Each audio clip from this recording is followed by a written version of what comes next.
बढ़ते तो आपको बता दें, इस खबर पर अधिक जानकारी देने के लिए मेरे सहयोगी लखवीर हमारे साथ जुड़ गए हैं। जी लखवीर, जानना चाहेंगे फिलहाल क्या कुछ अपडेट? लखवीर, मेरी आवाज सुन पा रहे हैं?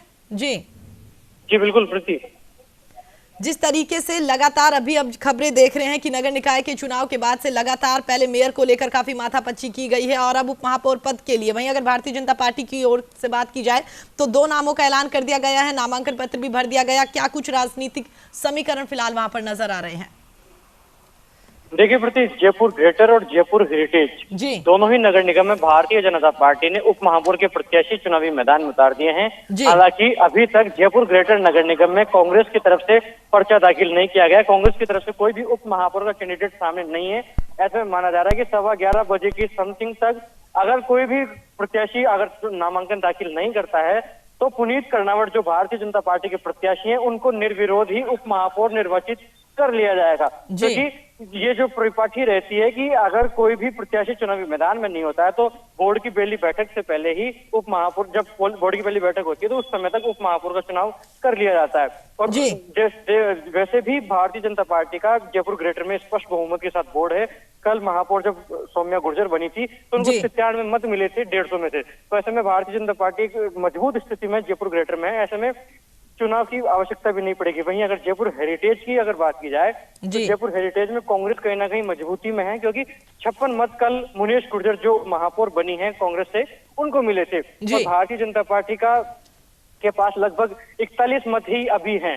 तो ऐसे में माना जा रहा है कि भारतीय जनता पार्टी ने अपना प्रत्याशी महेंद्र ढलेज के रूप में उतार तो दिया है, लेकिन वो क्या जीत पाएंगे ये बड़ा विषय। हालांकि सेंधमारी का जो विश्वास है वो भारतीय जनता पार्टी को है कि कांग्रेस या फिर निर्दलीय पार्षदों का समर्थन उप महापौर के लिए भारतीय जनता पार्टी को मिल जाएगा।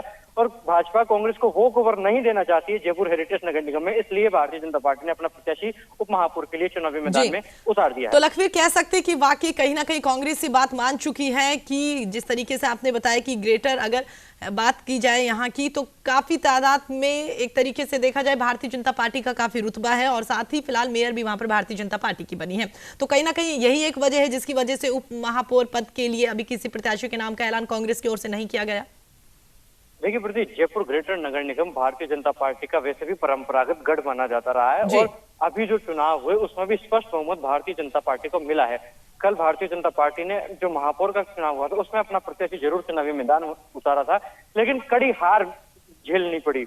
इसी का कारण है कि अभी तक कांग्रेस पार्टी ने अपना उप महापौर का प्रत्याशी चुनावी मैदान में नहीं उतारा और कांग्रेस पार्टी कहीं ना कहीं मान रही है कि जिस प्रकार से कल 88 के अलावा 9 अतिरिक्त वोट सौम्या गुर्जर को जो मिले हैं, ऐसे में कांग्रेस फाइट करने की स्थिति में नहीं है और अपना प्रत्याशी उतारकर अपना मखौल नहीं बनाना चाहती। इसी के कारण है कि अभी तक कोई भी कांग्रेस का प्रत्याशी या फिर कोई भी निर्दलीय प्रत्याशी चुनावी मैदान में जयपुर ग्रेटर में नहीं देखने को मिल रहा है और केवल मात्र अभी तक पुनीत कर्नावट ने नामांकन दाखिल किया जा रहा है। 11:15 से 11:30 बजे तक का समय माना जा रहा है कि अगर किसी भी प्रत्याशी का नामांकन दाखिल नहीं होगा तो पुनीत कर्नावट को निर्विरोध निर्वाचित कर लिया जाएगा। ठीक है। वहीं अगर लखवीर हेरिटेज की बात की जाए तो हेरिटेज नगर निगम जो है वहां पर कांग्रेस का काफी रुतबा है, तो क्या लगता है अब उप महापौर पद के लिए भारतीय जनता पार्टी की ओर से नाम का ऐलान कर दिया गया है और तो क्या लगता है वहां पर काफी कांटे की टक्कर देखने को मिल सकती है?